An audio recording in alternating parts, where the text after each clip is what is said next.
In this video, we're going to update the Lorenz simulator from NumPy to jax to take advantage of an increased speed of simulation and to make usage of jax's automatic vectorization that allows us to run parallel simulations of multiple states at the same time, producing multiple of these butterfly shapes with one execution and eventually producing a dataset that can be used for machine learning. Let's get started.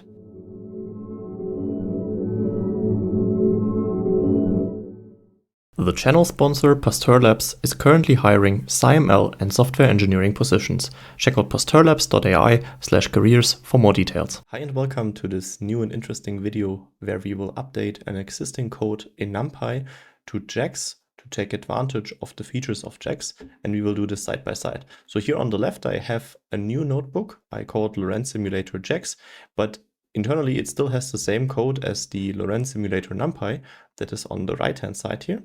And so we can modify it in order to become jax. So let's start with that. I will go all the way to the top, and of course the first thing we have to edit is the imports. So we will no longer need to import NumPy, and instead we will import jax, and we will import jax.numpy as JNP. And with this we will also see a couple of errors here in the notebook because we make references to NumPy. So the first one is of course in the Lorenz right hand side. Here, in order to make this work, we will change from NumPy to jax.numpy, so with JNP. If you were to import jax.numpy as NumPy, you would of course not have these issues here, but I just wanted to have this a bit more explicit that we are not using pure NumPy, but jax.numpy. Okay, let's shift enter this cell. The next one was our autoregressive time stepper. This one is fine because there's no explicit call to NumPy. The instantiation is also fine. Then we have the initial condition. For this we have to also use jax.numpy. Take a look at it. It's basically the same. The only difference is that jax by default uses single precision floats, so float 32, whereas here on the NumPy version, so it's not explicitly declared, but it uses double precision. Okay, with the new implementation, we can then also execute the Lorenz stepper, and it also produces more or less the same results. So we do have some rounding differences because of single and double precision. Then next up, we can execute this cell to get the trajectory, and I'm interested in running this next to the NumPy execution. So this is still active, the notebook on the left. So I will start the left cell and meanwhile also start the right cell. And you see the right cell already concluded after roughly 0.5 seconds, whereas the left one is still running, which might seem surprising because we said, okay, we wanted to switch to jax because it apparently is so much faster than NumPy. But this in the first sense seems to be not the case here. So let's wait until it finishes. And that took quite a while. So it's 47 seconds. Actually, I'm quite surprised because when I did the preparation for the video, it only took 10 seconds. But that's probably because I'm running the recording software, which is also quite heavy on the CPU. So this is, of course, a lot of a difference to the NumPy version. But this is because oftentimes it depends, not necessarily in all situations, but it is that when you directly translate NumPy code into jax, it tends to be a little bit slower because jax gets a lot of speed from its just-in-time compilation. So would it actually make sense if we wanted to keep using this code here is to wrap the Lorenz stepper in a JIT transformation. So we say add jax.jit and then plug in the Lorenz stepper.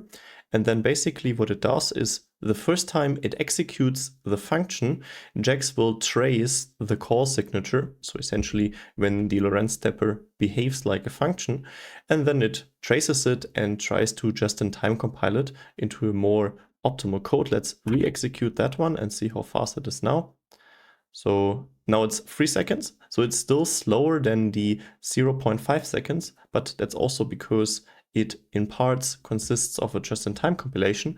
So if we now rerun it once again, it should be, still under 3 seconds.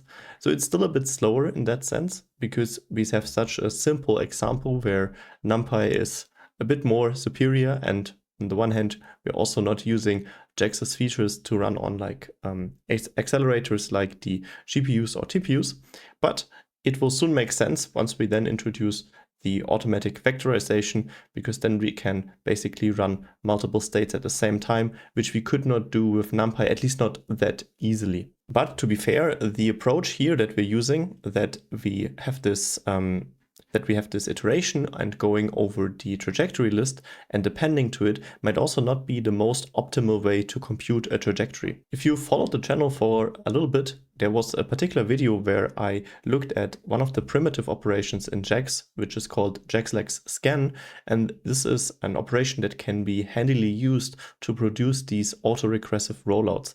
And we created a wrapper for this, and I will just paste that in. If you're interested in more details on why this looks like it looks, I will have the video link to it up here, and there we derive this function.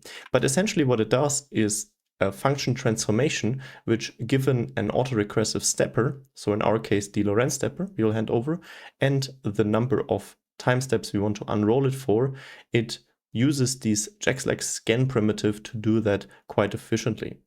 And it is a function transformation, meaning that it will not execute and give the rollout, so give the trajectory as the array, but rather gives a function that, given the initial condition, produces the trajectory. So let's do just that and say trajectory is rollout of the Lorenz stepper, and then we wanted 5,000 steps. And then handily there's also this Boolean flag, whether we want to include the initial condition in the trajectory, which we wanted because, as you might recall, the trajectory was 5,001 steps. And then we apply this to U0. So rollout again was this function transformation. So after executing this function, we will get back another function, and this other function we will then call on the initial condition. So let's execute that, and here you see now this runs 0.2 seconds, and by this we also beat the NumPy simulator. Of course, these timings are not very precise, might need some more statistics on that, but at least this gives you a sense of how we write fast JAX code, and in particular this rollout transformation I think is extremely handy. So let me comment out this section here. So in case you want to download the notebook and execute it, that you not execute this cell by mistake and then wait for ever to get the trajectory. But now we have it. So let's look at its shape again. It should also be 5001 by 3, similar to the trajectory we had on the NumPy version. Okay, cool. So next step was a visualization of the butterfly shape. We will also execute this one here and then see what do we get. So comparing the two, we see qualitatively, of course, we get again the butterfly shape, but here we also see an interesting property of these chaotic systems that we have with the Lorenz equation, is that once you change a little bit of your implementation, so for instance, you reorder the way you execute your simulator for some way, or some different floating point operations, that could change the way the trajectory looks. So I mean, qualitatively, it is still the butterfly, but if you, for instance, look at the two paths that we, or maybe even three paths that we have at the outermost layer here, on the left side, where we have the single precision integration, they lie on top of each other, whereas here there's quite a distance in between. So whenever you have these chaotic systems, this is kind of expected. So we changed, first of all, from NumPy to JAX, and probably more importantly, we changed from double precision to single precision, and that changed the trajectory as we see it here. But in order to still validate that we do the correct thing, we can again look at the Lorenz map.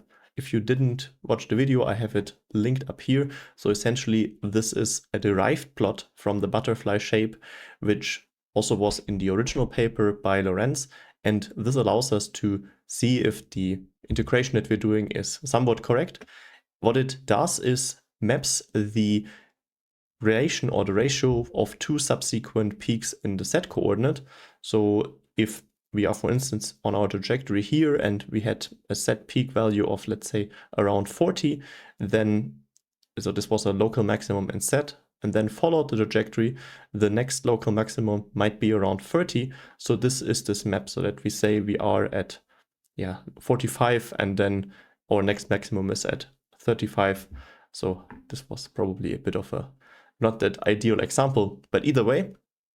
So here, if we go down, let's execute this as well. So here we have the signal plot of the set coordinate, and you also see that it is different from the NumPy integration, again confirming the differences between the two implementations. Then we have the function which found the maxima in set. For this we don't need any modifications, because here we also don't have an explicit call to NumPy in there. Find maxima in set, we can execute. We can take a look at the maximal values, and if you were to compare these two, you would also see that they differ. So for instance, here if you take a look at the value in the bottom left, here it's 42, and in the NumPy version it was 38.3. But overall, what matters is that the scatter plot qualitatively looks like the one in NumPy, and that's definitely the case. So we again have this stronger density on the left arc of the Lorenz map, and especially in the bottom left, which is usually related to this transient initial phase. This is both visible in a NumPy version and in the jax NumPy version. And then we have the peak here a little bit above 44. Usually that depends on the concrete trajectory one looks at, but overall I would say that we qualitatively again have a Lorenz simulator, but as mentioned, it does something different because it is in a different language or in a different framework and using a different format of floating precision. Wonderful. With this, we conclude the translation from NumPy to jax. So I will just close the right notebook that we are just left with the jax version. And then we can continue with using features of jax that we wouldn't have in NumPy like this. And this is on the parallel, or precisely the vectorized simulation. And for this, I want to integrate 9 trajectories at the same time so that we will eventually be able to plot 9 butterfly shapes. Of course, when you were to do this with the NumPy version, you could just say, I will do a for loop and say, I will first integrate the first trajectory, then the next one, then the next one, and the next one. And that's of course a valid way to do this. And since the runtime of the NumPy code was around a second, there wouldn't be that big of a performance bottleneck with integrating 9 trajectories.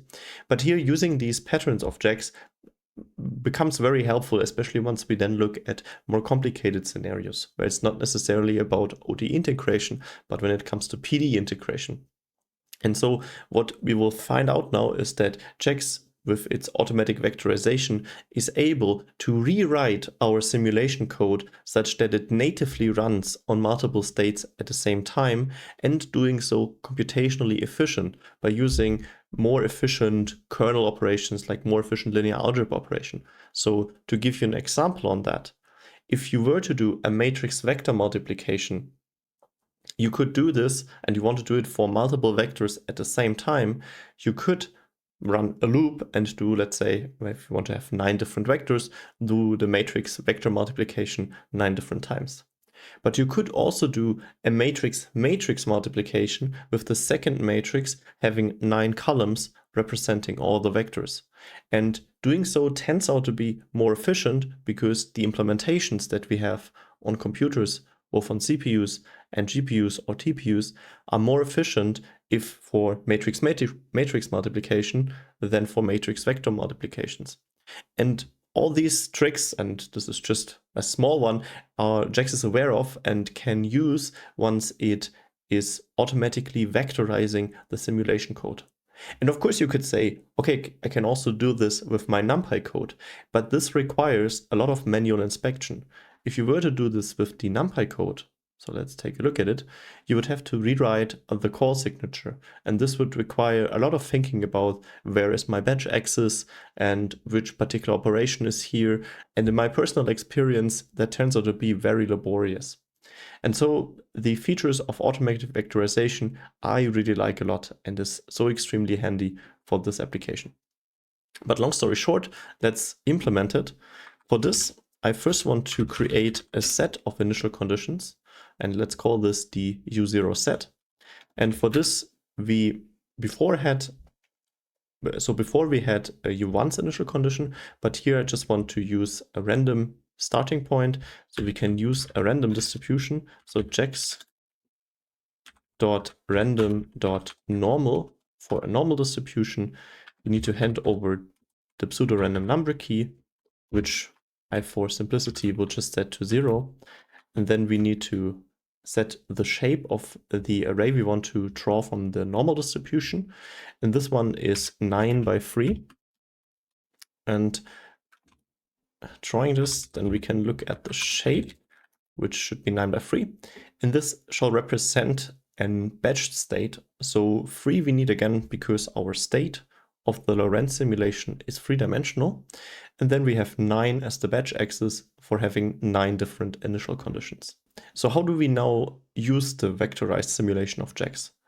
So naively, one could do is like we can say Lorenz stepper applied to the U0 set, but this will raise an error. So it's of course a bit abstruse what the error is, but it is in the right-hand side, cannot unpack. So that's of course because we have this matrix now that we entered. So I will comment out this. And essentially, in order to make usage of the automatic vectorization, we will again use one of JAX's function transformation, and that we say jax.vmap for the vectorized map applied to the Lorenz stepper and then applied to U0 set. And by doing so, we actually are able to advance all the states at the same time. So the returning shape is also 9 by 3. So it's basically for all the 9 3-dimensional states, it's the next step in time. But again, as with the original implementation, we are not just interested in the initial state and the state thereafter. Here we also want to get 5001 time snapshots in a trajectory. So we will now combine vmap with the rollout transformation. So both are function transformations. If you look at rollout, so let me go up to the rollout transformation, what it did is that it took a function which had a mapping from 3 to 3 and turned it into a function which had a mapping from a 3-dimensional array to a 5001 by 3-dimensional array. So 3-dimensional was U0 and then it mapped to 5001 by 3. Now the vmap operation changed the signature or the shape signatures of the input from being something which takes with an arbitrary dimensions in a 0th axis, in our case 9. So it turned the Lorenz stepper, which was mapping from 3 dimensions to 3 dimensions, into a function which maps from, in our case, 9 by 3-dimensional matrix to a 9 by 3-dimensional matrix. And now if we combine this with the rollout transformation, there are essentially 2 ways to do this. So we could either first make the vmap transformation and then make the rollout transformation, or we make the rollout transformation and then make the vmap transformation. Okay, let's do both and say we can get a trajectory set with vmap over rollout by doing jax.vmap of rollout of Lorenz stepper and then 5000 steps again, so with the initial condition being included.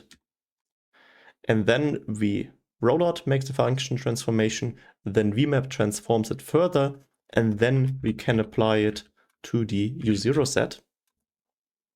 And alternatively, we could also do trajectory set rollout over vmap, which would then be rollout applied to jax.vmap applied to the Lorenz stepper, and then after the closing brackets for the vmap transformation, we will also inform we do 5000 steps and have include init to true, and then we can apply it to U0 set.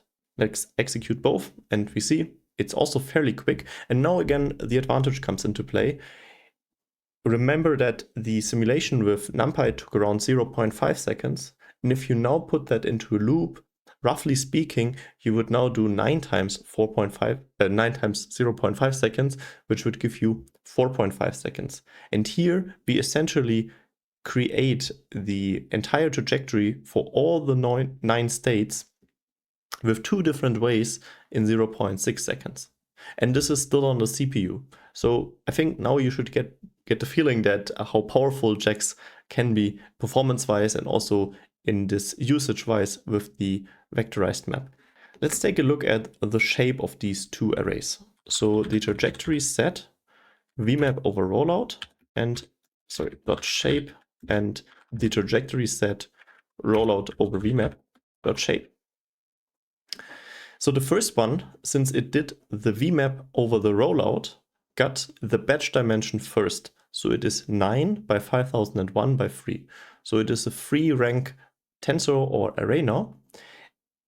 The other one, because it used the rollout after the vmap, now has 5001 9.3. So this one would have the signature batch time state dimension, and this one has time batch state dimension. Both are valid ways to do what we do here, to do this vectorized or parallel simulation. My personal preference is to have the batch dimension first. So I will just write that down. My personal preference is batch time state, and you see my Copilot is still active in the markdown for whatever reason. And in order to use that, I will just write a new variable and say trajectory set is trajectory set vmap over rollout. Okay, let's use the 9 trajectories and also visualize them. And I want to have this in one big figure. So we do figure, axis is going to be plt.subplots. And then we do the grid specification of 3 rows and 3 columns, so that we have the 3x3 grid for all the 9 trajectories. And then we also will do the subplot keyword again in order to enable the 3-dimensional mode within matplotlib. So we will do projection is 3D. And then let's also make the figure a bit larger, because if we have so many grids in there, and let's have it 12 by 12 inches. Okay, and then the plotting, unfortunately, is not that easily doable in parallel. I mean, matplotlib is still based on NumPy in some ways, and here it's not very compute heavy. So we will just loop over all the trajectories in the trajectory set. So for I, x in enumerate of all the axes, and we will enumerate them by flattening them. So essentially, when we do plt.subplots, axis will be a 3x3 dimensional array with all the axis handles, and by doing flat, we flatten the array so we can easily enumerate over it. And then essentially within that, we will 3-dimensionally plot the corresponding trajectory with x.plot on trajectory set indexed at I, 0, to extract the 0th component, so essentially the X signal from the ith batch with all the time snapshots. Then the Y will be corresponding the I, 1, and Z will be I, 2. Then, since we have multiple different butterfly shapes, all of them will have a slightly different extent in both X, Y, and Z direction. And in order to have them consistently being plotted, I will manually specify the limits of the axes. So x.set x limit, and we will have x run from -20 to 20. Then x.set y limit, and y shall run from -30 to 30. And x.set z limit is going to be from 0 to 50. And then we can execute that. This should take a couple of seconds. Here we go. Now we have 9 different butterfly shapes. And again, here this time I did not indicate the initial point where it actually starts, but we can probably see it, that it is always around this region, which was like given by us by having the normal distribution around the center, so around 0, 0. And then essentially we see that all of the 9 trajectories qualitatively resemble the butterfly shape, but of course they are all different. I mean, first of all, they start at a different initial condition, but since we also have the chaotic nature of the Lorenz equation, we also see that even if they were to start very close, and they do to some extent do that, their trajectory will still be greatly different. Okay, in order to also validate that all of them are correct Lorenz trajectories, we will also compute the Lorenz map for all of them. So here we use again this, if you recall, the find maxima in set function. And I want to call this the maximal values set.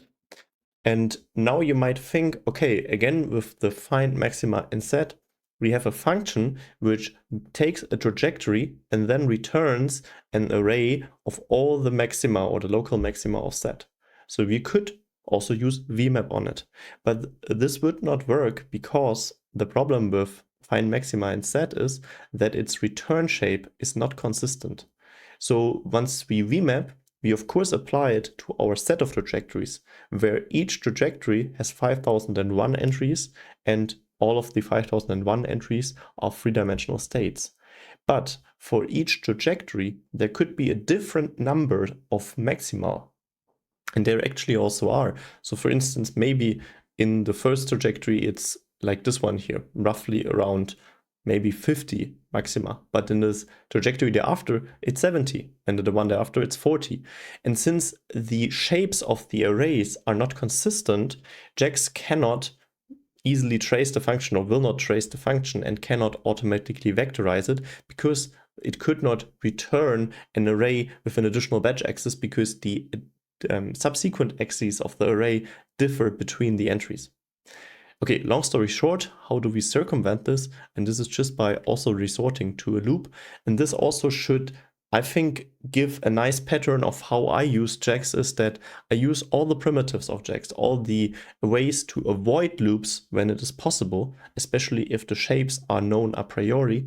But for all the other things, you have to resort to loops. And that's also okay, because it turns out that these small other things one still has to do are not the greatest computational burden usually.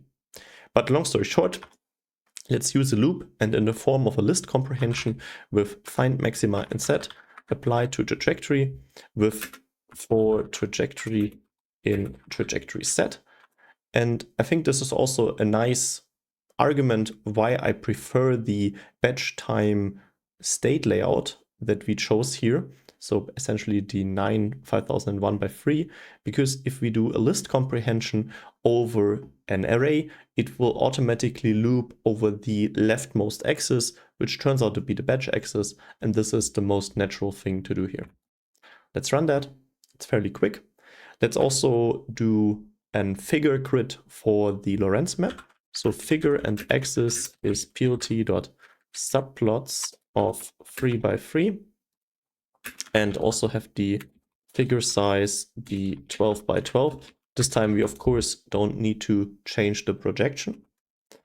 Then for I, x in enumerate axes.flat, we will do x.scatter on the maximal values set indexed at I to extract the maximal values for the ith trajectory, and then another index to index from the beginning excluding the last element, because we again need to have the mapping from the previous maximal value in set to the next maximal value in set.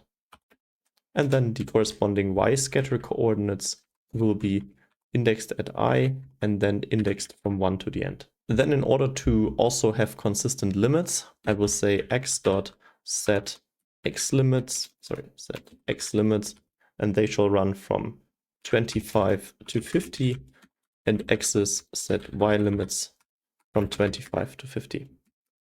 And for readability, I will also enable the grid. Let's run this. Let's see how long that should take. Here we go. Now we basically have trajectory 0, 1, 2, 3, and so on and so forth. And you see all of them are representing the Lorenz map. And we also see that the peaks are quite different. Some do have a fairly high peak, others are staying around 45. And we again have the higher density on the left arc, especially in the lower region associated with the transient phase. So one could say that all the 9 trajectories we have found are valid Lorenz trajectories, and we can now use them in the next video to train a machine learning model to predict the Lorenz state into the future. This channel is supported by Pasteur Labs and the Institute for Simulation Intelligence. Click the link in the video description to find out more how they merge machine learning and simulation in order to reimagine the scientific method.